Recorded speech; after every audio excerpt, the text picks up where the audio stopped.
I suppose if I look at the last 5 years and I look at what's different, and I've been in this industry now for just about 4, and what is different is there's an emergence of a role, the CSO, and that emergence of a role creates a discipline, and that discipline creates demands.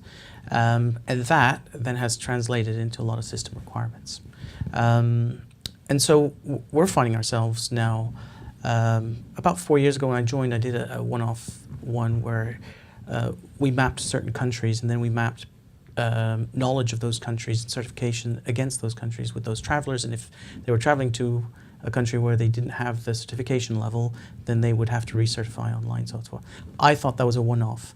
The reality is I'm seeing that more and more and more often. Right. So I see a whole new category of systems emerging. I see a whole new, and all driven, as I said, by the emergence of this new function that's embodied by an individual called a CSO. So I do think that has changed tremendously.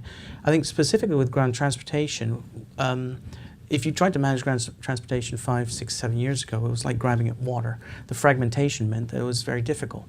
Now that you have global entities, such as yours and others, you can now actually you're in the first time in a position to actually be able to try to put your hands around the problem, try to solve the problem, try to create policy for the problem, which was really impossible up until that point.